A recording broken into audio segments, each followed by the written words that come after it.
Hello दोस्तों, आप सभी को गुलाब जामुन जैसी मीठी मीठी नमस्कार। और उसी के साथ आप लोगों का स्वागत है आईपीओ के लव ट्रायंगल शो में। एक और mainline IPO Western Carriers India लेके आ रहा है अपना जी आईपीओ, जहां पर हम आज इस रिव्यू वीडियो में इस कंपनी का पूरा कच्चा चिट्टा खोलने वाले बेसिक से लेके एडवांस तक। अगर मैं स्टार्टिंग में इसमें अपने पर्सनल डिसीजन की बात करूं फॉर एजुकेशन पर्पस, तो एक ऐसा आईपीओ होने वाला है जिसे मैं स्टडी करना चाहूंगा, बट कौन सी कैटेगरी से वो टाइम बताएगा। बट जो भी फाइनल डिसीजन होगा वो मैं आप लोगों को हमारे टेलीग्राम चैनल पर या हमारे डेली के शो पर अपडेट कर दूंगा। फिर भी आप लोग एक बार इस वीडियो को देख लीजिएगा, समझ लीजिएगा, फिर अपने रिस्क रिवॉर्ड रेशो और माइंडसेट के अकॉर्डिंग अपने फाइनेंशियल एडवाइजर से कंसल्ट करके कोई फाइनल एक्शन बनाइएगा। उसी के साथ साथ आप लोगों को म्यूचुअल फंड में या इंश्योरेंस सेगमेंट में किसी भी तरीके की कोई भी हेल्पलाइन की जरूरत है, या आप लोग चाहते हो कि being a mutual fund distributor हम आपका पैसा मैनेज करने में आपकी हेल्प करें, चाहे वो SIP हो, STP हो, SWP हो या बूस्टर STP हो या लमसम अमाउंट हो, तो आपको डिस्क्रिप्शन में मेरा फोन नंबर मिल जाएगा, आप मुझसे कांटेक्ट कर सकते हैं। आपकी क्वेरी को जल्दी से जल्दी सॉल्व कर दिया जाएगा। अब अगर हम कंपनी की बेसिक डिटेल्स की बात करते हैं तो ये कंपनी इनकॉर्पोरेट हुई थी 2011 में। काम की बात करते तो multi modal rail focused 4PL asset light logistic company ये होने वाली है। कंपनी ऑफर करती है fully customisable multi modal logistic solution encompassing road, rail, water and air transportation and a tailor range of value added services. काम wise बात करते हैं, सेगमेंट वाइज बात करते हैं, एक अच्छा काम, एक अच्छा सेगमेंट हमें यहाँ पर देखने को मिल रहा है। कंपनी किन सेक्टर्स को अपनी सर्विसेज प्रोवाइड करते हैं तो उनमें आ जाता है metals, fast moving consumer goods, pharmaceutical, chemicals, engineering, oil and gas and retail.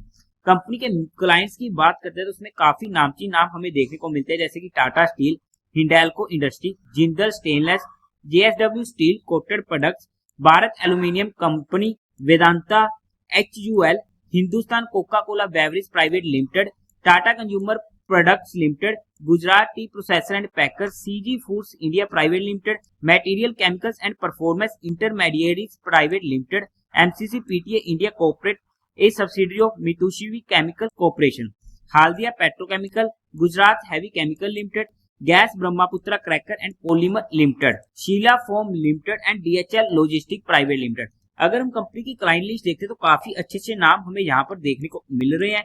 और उसी के साथ साथ अगर हम बात करते हैं, कंपनी ने एज ऑफ दिसंबर 31 2022 सर्व कर चुका है 1100 कस्टमर से ऊपर को, और एज ऑफ दिसंबर 31 2022 कंपनी का 1350 एम्प्लॉइज होने वाले इन वेरियस डिपार्टमेंट। अब अगर हम कंपनी के कुछ इंटरनल रिस्क फैक्टर की बात करते हैं तो वहां पर कस्टमर कंसंट्रेशन रिस्क होने वाला है। अगर आप चेकआउट करोगे टॉप 10 कस्टमर से 2022 फिजिकल ईयर में 72% के करीब का और टॉप 20 कस्टमर से 81% के करीब का रेवेन्यू देखने को मिल रहा है। सिमिलरली 2021 में भी और 2020 में भी अगर ऐसे में कोई भी इनका मेजर कस्टमर लॉस होता है या फिर किसी भी तरीके से अपने ऑर्डर्स कम करता है तो वहां पर कंपनी के ऊपर हमें दिक्कत देखने को मिल सकती है। कंपनी का एक और इंटरनल रिस्क फैक्टर हमें यहाँ पर देखने को मिल रहा है, कंपनी सिर्फ इंडिया में काम करती है। कंपनी डिपेंड होने वाली है on network partner, third party service provider and vendors and suppliers में। अगर किसी भी तरीके से उनकी तरफ से दिक्कत आती है तो फिर से कंपनी के ऊपर इफेक्ट देखने को मिलने वाला है। कंपनी लॉन्ग स्टैंडिंग रिलेशनशिप में होने वाली है with a leading Indian rail container logistic provider, जो अभी कंट्रोल किया जाता है बाय द गवर्नमेंट, और किसी भी तरीके का चेंज होना इनकी पॉलिसीज में फिर से कंपनी के ऊपर डायरेक्ट इंपैक्ट हमें देखने को मिल सकता है। कंपनी के ऊपर कुछ कंटिजेंट लायबिलिटीज होने वाली हैं और कुछ लीगल प्रोसीडिंग्स भी हमें यहाँ पर देखने को मिलने वाली हैं, और इनके कुछ अदर इंटरनल रिस्क फैक्टर भी होने वाले हैं जो आप इनके DRHP में स्टडी आउट कर सकते हैं। अब अगर हम कंपनी के टेंटेटिव टाइम टेबल की बात करते हैं तो ये IPO ओपन होगा 13 सितंबर को, क्लोज होगा 18 सितंबर को, अलॉटमेंट होगी 19 सितंबर को, रिफंड मिलने शुरू हो जाएंगे 20 सितंबर को, आपके अकाउंट में क्रेडिट हो जाएंगे शेयर फ्लोटेड 20 सितंबर को, टेंटेटिव लिस्टिंग डेट होने वाली 23 सितंबर की, फेस वैल्यू रहेगी 5 रुपीज पर शेयर की, प्राइस बैंड होगा 163 से 172 रुपीज पर शेयर का। हमें तो अप्लाई करना है 172 रुपीज पर शेयर। 87 शेयर का एक लॉट होने वाला है। टोटल इशू साइज है 492.88 करोड़ का, जहां पर फ्रेश इशू रहेगा 400 करोड़ का और OFS रहेगा 92.88 करोड़ का। BSE NSE दोनों पर ये IPO लिस्ट होने वाला है। कोटा की बात करते हैं तो क्वालिफाइड का 50% का, रिटेल में 35% का और HNA में 15% का होने वाला है। लॉट साइज में रिटेल कैटेगरी में एक लॉट पड़ेगा 87 शेयर्स का, जिसकी अमाउंट पड़ेगी 14,964 रुपीज की। स्मॉल HNA में मिनिमम 14 लॉट्स के लिए अप्लाई करना पड़ेगा, जिसकी अमाउंट पड़ेगी 2,09,496 रुपीज की। बिग HNA में मिनिमम 67 लॉट्स के लिए अप्लाई करना पड़ेगा, जिसकी अमाउंट पड़ेगी 10,02,596 ₹588 की। प्रमोटर्स की बात करते हैं तो वहां पर राजेंद्र सेठिया एंड कनिष्का शेट्टी कंपनी के प्रमोटर होने वाले हैं। प्री होल्डिंग थी ऑलमोस्ट 100% की। अब अगर हम कंपनी के मेन मुद्दे की बात करते हैं यानी कि कंपनी के फाइनेंशियल की, तो वहां पर थोड़ी सी दिक्कतें हमें देखने को मिली हैं। टोटल एसेट 2022 में थे 490 करोड़ के, जो इंक्रीज होते थे 2024 तक पहुंच गए 750 करोड़ के। एक अच्छी ग्रोइंग रेट होने वाली है। रेवेन्यू 2022 में थे 1475 करोड़ के, 2023 में 1637 करोड़ के, 2024 में 1691 करोड़ के। 2023 से 2024 में हमें अच्छी ग्रोइंग रेट देखने को नहीं मिल रही है, बट हाँ हल्की फुल्की देखने को मिल रही है। ओवरऑल में देखते तो एक डिसेंट सी स्टेबल सी ग्रोथ होने वाली है। प्रॉफिट आफ्टर टैक्स 2022 में था 61 करोड़ का, 2023 में 71 करोड़ का एंड 2024 में 80 करोड़ का, जहां पर हमें डिसेंट सी ग्रोइंग रेट देखने को मिल रही है। नेटवर्थ 398 करोड़ की, रिजर्व एंड सरप्लस में 359 करोड़ का, टोटल बोरिंग्स कंपनी के पास 266 करोड़ की होने वाली है। ओवरऑल में अगर हम फाइनेंशियली बात करते हैं तो ओके फाइनेंशियल बोलूंगा, क्योंकि यहाँ पर 2024 में इतनी अच्छी ग्रोइंग रेट देखने को नहीं मिल रही है जिस तरीके से ये सेगमेंट पिछले कुछ टाइम से हमें काफी तेजी से भागता हुआ देखने को मिला है। हाउएवर अगर हम कंपनी के ऑब्जेक्टिव की बात करते हैं क्यों आ रहा है ये आईपीओ, तो इनको अपनी कुछ बोरिंग की रीपेमेंट करनी है।